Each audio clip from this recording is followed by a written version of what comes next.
नमस्कार, आप देख रहे हैं 5 की बात। मैं हूं नगमा। भारत ने एक बार फिर अंतर्राष्ट्रीय फोरम पर पाकिस्तान को मुंह तोड़ जवाब दिया है। संयुक्त राष्ट्र की मानवाधिकार परिषद में तुर्की और पाकिस्तान ने जब कश्मीर का राग फिर छेड़ा तो संयुक्त राष्ट्र में भारत के स्थायी मिशन की फर्स्ट सेक्रेटरी अनुपमा सिंह ने उत्तर देने के अधिकार का इस्तेमाल करते हुए कहा कि भारत के अंदरूनी मामले में तुर्की की टिप्पणी पर हमें खेद है। हमें उम्मीद है कि तुर्की आगे से ऐसे अप्रामाणिक, जिसके सबूत ना हो, ऐसे आरोप लगाने से बचेगा। ये दुर्भाग्यपूर्ण है कि पाकिस्तान भारत के खिलाफ पूरी तरह झूठे प्रचार के लिए इस मंच का दुरुपयोग कर रहा है। जम्मू कश्मीर और लद्दाख का पूरा केंद्र शासित प्रदेश भारत का अखंड और अटूट हिस्सा है। भारत सरकार ने वहां के आर्थिक और सामाजिक विकास के लिए संवैधानिक कदम उठाए हैं। पाकिस्तान को हमारे आंतरिक मामलों में दखल का कोई अधिकार नहीं है।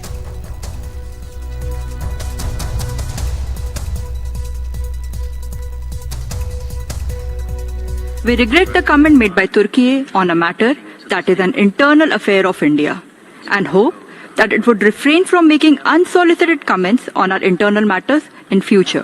The entire union territories of Jammu and Kashmir and Ladakh are an integral and inalienable part of India, and the constitutional measures taken by the Government of India to ensure socio-economic development and good governance in the union territory of Jammu and Kashmir are matters internal to India.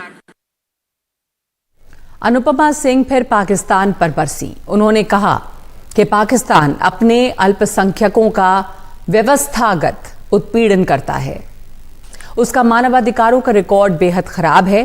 वो किस मुंह से भारत पर टिप्पणी कर रहा है जो आर्थिक सामाजिक विकास कर रहा है? ये बस विडंबना और विकृति से भरा हुआ है। अल्पसंख्यकों के खिलाफ उसके उत्पीड़न का ताजा प्रमाण जेरावाला का मामला है।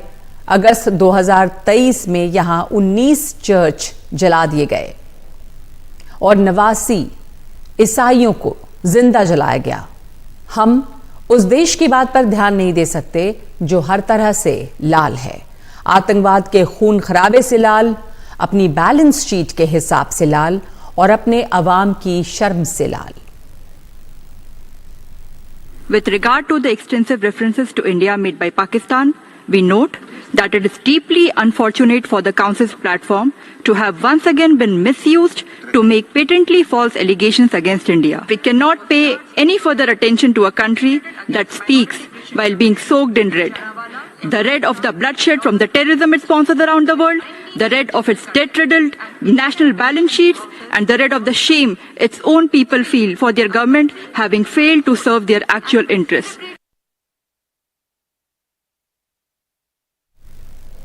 तो ये एक संप्रभु देश का, एक सॉवरन देश का सख्त जवाब है। लेकिन इस सख्ती के बाद कुछ सवाल भी हैं।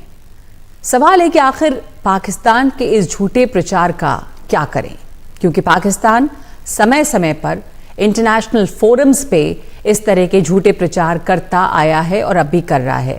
और क्या पाकिस्तान में जो नई सरकार बन रही है उसे ये एहसास नहीं कि भारत से झगड़ा उसके अपने लिए ही नुकसानदेह है या उसके अपने ही हित में नहीं है? अब आपको पहले बताते हैं कि अनुपमा सिंह, जिन्होंने ये जवाब दिया, वो कौन है।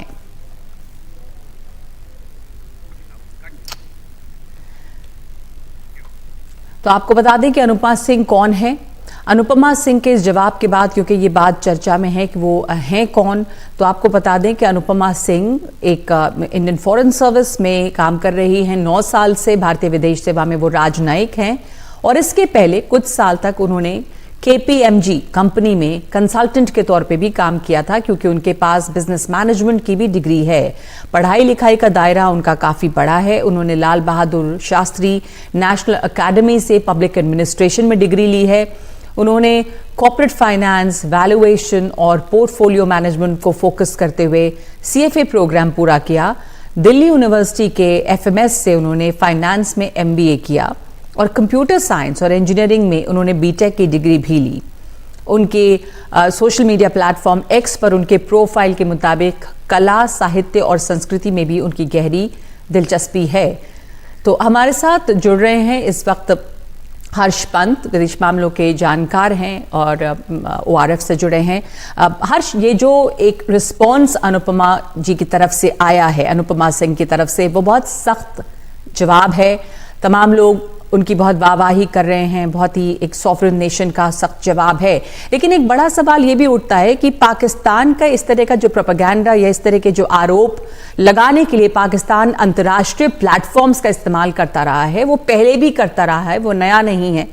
जवाब भारत देता रहा है, लेकिन अब क्या बदला है उस नजरिए में जिससे दुनिया पाकिस्तान को देख रही है? पाकिस्तान अब और भी कोई गंभीरता से इन आरोपों को नहीं लेता। भारत ने तो सही जवाब दिया, पर पाकिस्तान के यहाँ खुद इतनी समस्या है, बावजूद इसके वो वही घिसी पिटी कश्मीर का राग अलापते हैं इंटरनेशनल प्लेटफॉर्म पे।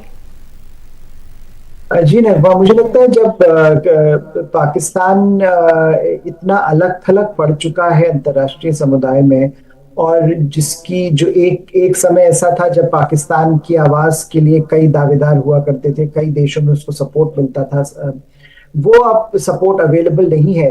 और जिस तरह की परेशानियों से पाकिस्तान खुद जूझ रहा है, और जैसे अगर हम ग्लोबल वर्ल्ड का नजरिया देखते हैं, दुनिया का नजरिया देखते हैं, तो उसमें पाकिस्तान को एक प्रॉब्लम स्टेट के तौर पर देखा जाता है। एक ऐसा देश जहां से परेशानियां ज्यादा पनप रही हैं और वो परेशानियां दूसरों को परेशान कर रही हैं। तो उसमें मुझे लगता है कहीं पर पाकिस्तान को ऐसा लगता है कि कभी कभी हिंदुस्तान की को ही इस्तेमाल करके वो अपनी एक रेलेवेंस अंतर्राष्ट्रीय कम्युनिटी में, अंतर्राष्ट्रीय समुदाय में फिर से वो रेलेवेंट एक्टर के तौर पर देखा जाए, इसकी कोशिश वो करता रहता है। और इसीलिए बीच बीच में हम देखते हैं कि बिल्कुल खामोशी रहेगी, कुछ समय तक कुछ नहीं होगा, और फिर अचानक से इस तरह के जो डिबेट है वो अंतर्राष्ट्रीय समुदाय, UN में खासकर इसको वो उठाएगा। तो कहीं पर ये एक फ्रस्ट्रेशन दिखाता है पाकिस्तान का, और जो पहले कुछ लोग सुनते थे उन बातों को, वो जो जिस तरह के व्यूज पाकिस्तान के होते थे, उन व्यूज को अभी आज के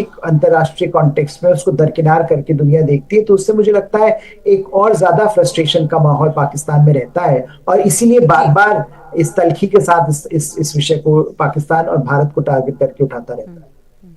अनुपमा सिंह ने तुर्की को भी जवाब दिया और पाकिस्तान पर वो आक्रामक रही, बल्कि उन्होंने ये भी कहा कि एक ऐसा देश जो कि UN डेजिग्नेटेड टेररिस्ट को अपने यहाँ पे पनाह देता है, उनको होस्ट करता है, जाहिर है कि वो लश्कर तैयबा के फाउंडर हाफिज सईद, जैश मोहम्मद के चीफ मसूद अजहर, इन लोगों की तरफ इशारा कर रही हैं। तो पाकिस्तान का जो वो एक इमेज है वो अभी भी है कि वो आतंक का एक तरह से वहाँ पे गढ़ है, पनाह दे रहे हैं ऐसे आतंकियों को, UN डेजिग्नेटेड टेररिस्ट हैं जो।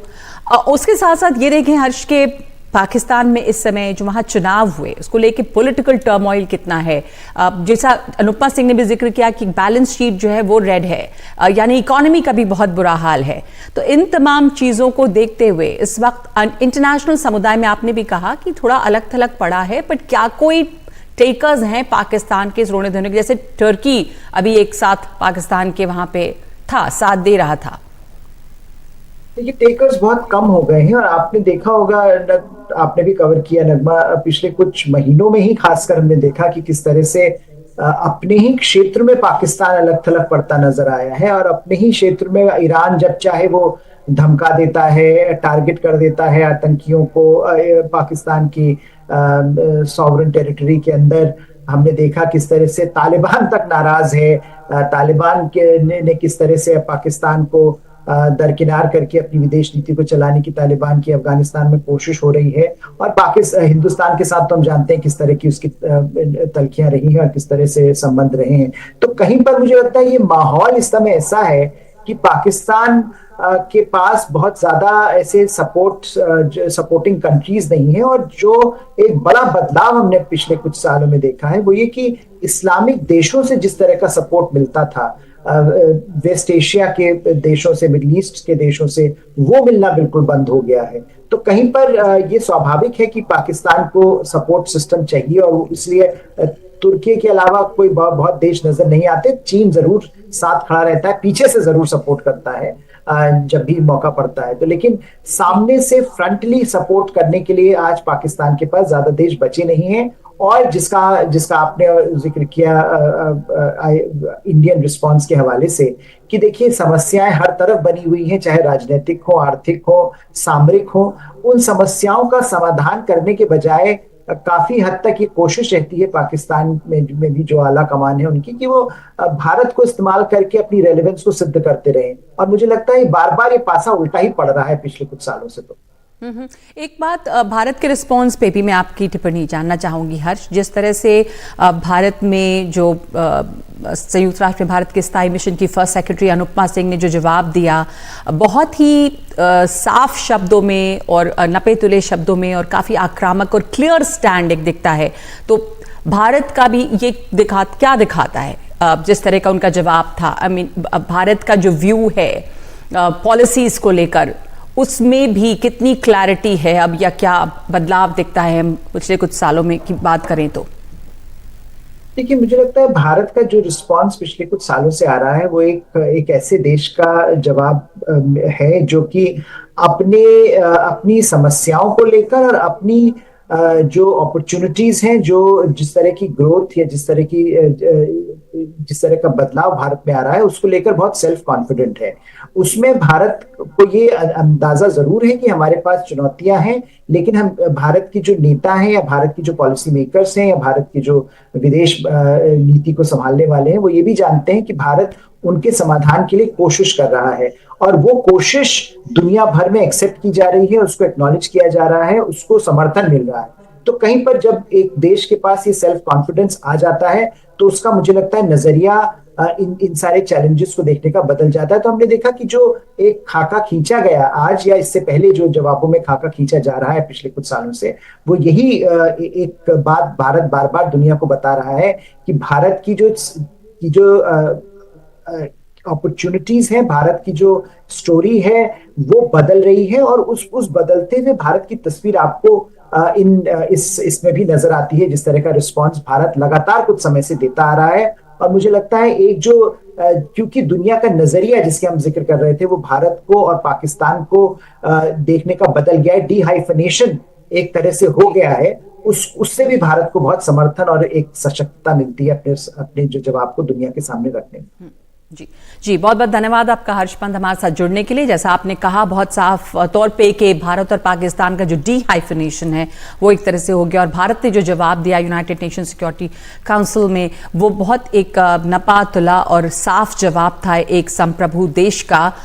और पाकिस्तान को देखने का नजरिया जो दुनिया का है वो भी बहुत बदला। जहाँ पाकिस्तान में खुद अभी बहुत सारी समस्याएं हैं, वहाँ पे पाकिस्तान की नई बनने वाली सरकारों को ये ध्यान देना होगा कि इस तरह की चीज़ें उनके खुद के ही हित में नहीं हैं। तो एक ब्रेक ले रहे हैं इस समय हम 5 की बात में, और उसके बाद हिमाचल और संदेश खाली में क्या हो रहा है, एक ब्रेक के बाद।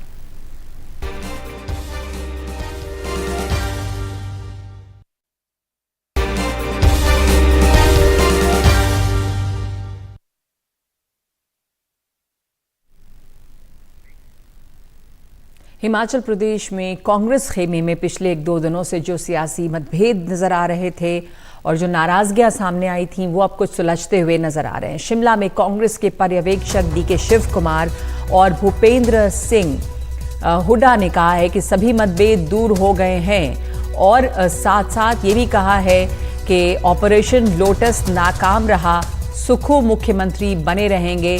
सीएम ने माना है कि कुछ कमियां रही हैं। ये सारी बातें जो पर्यवेक्षक भेजे गए थे डीके शिव कुमार, उन्होंने कही है। बीजेपी का ऑपरेशन लोटस नाकाम रहा है और ये बताया है कि सुखविंदर सिंह सुक्खू मुख्यमंत्री बने रहेंगे। साथ ही उन्होंने कहा कि अब पूरा फोकस लोकसभा चुनाव पर है। पर्यवेक्षक डीके शिव कुमार ने कहा कि मुख्यमंत्री ने ये माना है कि कुछ कमियां रही हैं, लेकिन अब ऐसा नहीं होगा। सभी विधायकों से निजी तौर पर बातचीत हो चुकी है। तो ये इस वक्त की बड़ी खबर है कि जो कांग्रेस के पर्यवेक्षक वहां पर गए, डीके शिव कुमार और हुड्डा, उन दोनों ने इस मामले को अब सुलझाया है। वहां पर तमाम लोगों से बातचीत की है। साथ ही डीके शिव कुमार ने कहा है कि ऑपरेशन लोटस नाकाम रहा है। सर क्या सीएम बने रहेंगे और 5 सालों तक यही सीएम रहेंगे? 5 years there will be a Congress government and our honorable Chief Minister, Sukhu, is sitting adjacent to me. Sukhuji will continue till for 5 years. See, I am telling you, we have a Congress government, I say.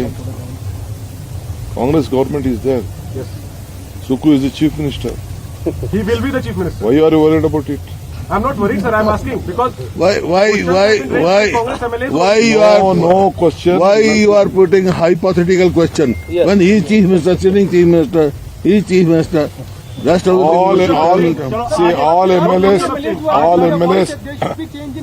All MLAs want 5 years Congress government. All are united. The High Command has chosen Mr. Sukhu, which was been proposed by PCC President. हमने ईमानदारी से सरकार चलाई है। हमने लोगों की समस्याओं का जब से निपटारा करना शुरू किया है, ये लोग किसी न किसी राजनीतिक षड्यंत्र से कांग्रेस की सरकार को गिराने का दायित्व कर रहे हैं। मैं आज फिर भी कहता हूं, हम निश्चित तौर पर हमारी सरकार हिमाचल प्रदेश में और 5 साल हम हिमाचल प्रदेश में हमारी सरकार चलेगी। आप लोगों की सरकार है, जनता की सरकार है ये, इसमें हम कोई दूसरी बात नहीं कहना चाहते। और मैं ये भारतीय जनता पार्टी के नेताओं को कहना चाहता हूं कि जो इस प्रकार की ओछी राजनीति का परिचय वो दे रहे हैं, ना मेजोरिटी है ना वो कुछ है, वो सरकार गिराने की कोशिश कर रहे हैं, उस प्रकार का जनता जवाब देगी। विधायक तो चले गए, जनता के वोट से जो विधायक चुनकर आता है और उसके बाद बिक जाता है, तो जनता के उस क्षेत्र की जनता उनका फैसला आने वाले समय में जरूर करेगी। तो नीता, ये माना जाए अब कि वहां पे जिस तरह की उठापटक या जो नाराजगियां सामने आई थी, जो उलझनें थी कांग्रेस के खेमे के अंदर, वो फिलहाल सुलझ गई हैं और सुखू मजबूत हैं और जो बाकी तमाम विधायक हैं उनसे भी बताया जा रहा है कि एक एक करके बात हो गई है और सब मान गए हैं। बिल्कुल नगमा, ये ब्रेव फ्रंट तो ये कांग्रेस पार्टी पोर्ट्रे कर ही रही है। यही वजह है कि जो एक शो ऑफ स्ट्रेंथ के लिए ये प्रेस कॉन्फ्रेंस की गई थी, जिसमें खुद मुख्यमंत्री शामिल थे, प्रतिभा सिंह थी और साथ में विक्रमादित्य सिंह भी जो थे वो शामिल थे। हालांकि जो मनमुटाव है वो डीके शिव कुमार का कहना है कि वो खत्म हो गया है। जो ऑपरेशन लोटस है वो फेल हो गया है हिमाचल प्रदेश में। जो भाजपा है वो अलग अलग राज्यों में ये ऑपरेशन लोटस की कार्रवाई करती रहती है, लेकिन हिमाचल में वो ऑपरेशन लोटस जो है वो फेल हो गया है और वो जो कांग्रेस है वो अब पहले से ज्यादा मजबूत स्थिति में है। लेकिन सबसे बड़ी बात यहाँ पर यह है कि प्रतिभा सिंह से जब पूछा गया कि क्या उनके बेटे ने रेजिग्नेशन वापस ले लिया है, तो उन्होंने जवाब तो नहीं दिया, ना विक्रमादित्य सिंह ने दिया, बल्कि डीके शिव कुमार जी का कहना था कि ये जो इशू है वो कल देर शाम को ही रिजॉल्व कर लिया गया था, क्योंकि वो अभी यहाँ पर बैठे हुए हैं, जिसका मायना ये निकाला जाना चाहिए कि वो अभी भी पार्टी के साथ जुड़े हुए हैं। दूसरी अहम बात है कि जो खुद मुख्यमंत्री कह रहे हैं अपनी वो खामी तो मान ही रहे हैं, साथ में ये भी मान रहे हैं कि कहीं ना कहीं इंटेलिजेंस फेलियर भी हुआ है, क्योंकि 1 महीने से ये जो सरकार के खिलाफ कार्रवाई है जो चल रही थी हिमाचल प्रदेश में, इसके बारे में किसी को भनक नहीं लगी और अगर भनक लगी भी तो कुछ कार्रवाई नहीं की गई। तो दूसरी ये अहम बात जो है वो उन्होंने खुद कबूली है। तीसरी बड़ी बात है कि कोऑर्डिनेशन कमेटी की बात की गई है। दिल्ली के स्तर पर ये कोऑर्डिनेशन कमेटी बनाई जाएगी, 6 मेंबर्स होंगे इस कमेटी में। जो इन लोगों के ग्रीवियंसेस थे उनके ऊपर जो है वो चर्चा की जाएगी। अब ये लोग कह रहे हैं कि अब लोकसभा चुनावों के लिए ये लोग इकट्ठा मिलजुल कर जो है वो काम करेंगे। लेकिन अगर हम भारतीय जनता पार्टी के सूत्रों से बात कहें तो उनका ये कहना है कि पिक्चर अभी भी बाकी है। नगमा जी, धन्यवाद आपका नीता। पिक्चर बाकी है ऐसा भारतीय जनता पार्टी कह रही है। वैसे कहा जा रहा है कि अभी फिलहाल ऑपरेशन लोटस जो है वो नाकाम रहा है, जैसा डीके शिव कुमार ने भी आकर बताया, पर पता नहीं कुछ समय के लिए ये तो बात वहां पर थमी है और कांग्रेस कह रही है कि चीजें जो है ठीक हो गई हैं। धन्यवाद आपका नीता हमारे साथ जुड़ने के लिए। इस समय कम से कम सुखविंदर सिंह सुक्खू के लिए राहत की खबर है कि वो मुख्यमंत्री बने रहेंगे और कांग्रेस की तरफ से जो पर्यवेक्षक गए थे वो इस चीज को शांत करने में कामयाब रहे हैं। एक ब्रेक ले रहे हैं हम और ब्रेक के बाद अब राम रहीम के पैरोल पर पंजाब हरियाणा हाईकोर्ट ने सवाल उठाए। एक ब्रेक के बाद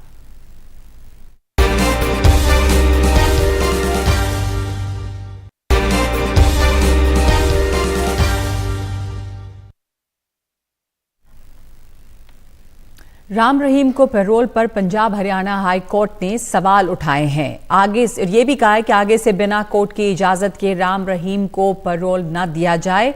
हरियाणा सरकार ने इस पे जवाब मांगा गया है। राम रहीम की तरह और कितनों को पैरोल मिल रही है और कितनी पैरोल की अर्जियां आई हैं, कितनों को दी गई हैं, ये तमाम बातें जो हैं वो पूछ रहा है कोर्ट। और कहा गया है कि कोर्ट की इजाज़त के बगैर इनको पैरोल न दी जाए। इस पर और जानकारी दे रहे हैं मोहम्मद गजाली। पंजाब और हरियाणा हाई कोर्ट ने आज फिर से हरियाणा सरकार पर सख्त टिप्पणी करते हुए कहा है कि गुरमीत राम रहीम को जब भी पैरोल देना होगा उससे पहले आप हाई कोर्ट से इजाजत लेंगे। ऐसा इसलिए कहा गया क्योंकि पंजाब और हरियाणा हाई कोर्ट जो है वो शिरोमणि गुरुद्वारा प्रबंधक कमेटी की एक याचिका सुन रही थी। उस याचिका में यह मांग की गई थी कि कैसे गुरमीत राम रहीम को बार बार हरियाणा सरकार आसानी से पैरोल दे देती है।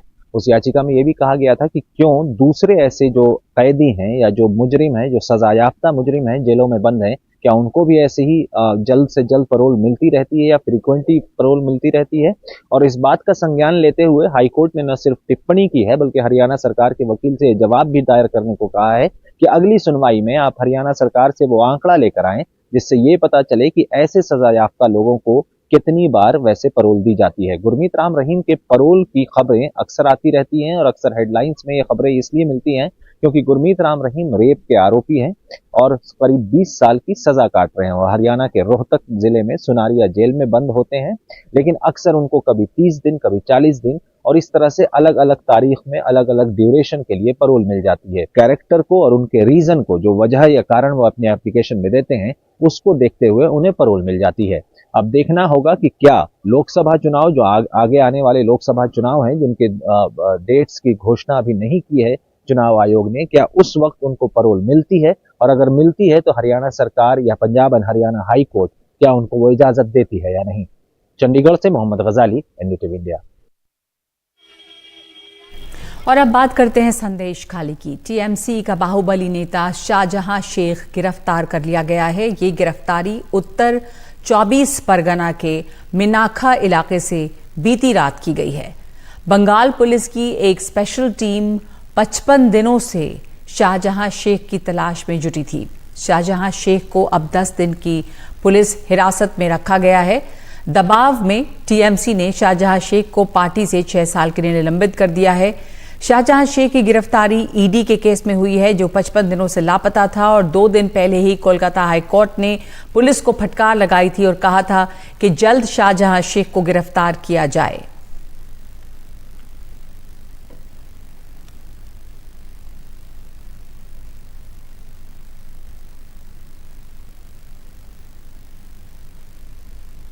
The All India Trinamool Congress have decided to suspend Sheikh Shah Jahan from the party for 6 years. Read my lips. Suspend him for 6 years. Why? Because there are 2 types of parties. One type of political party does talk, talk. But the Trinamool Congress does walk the talk.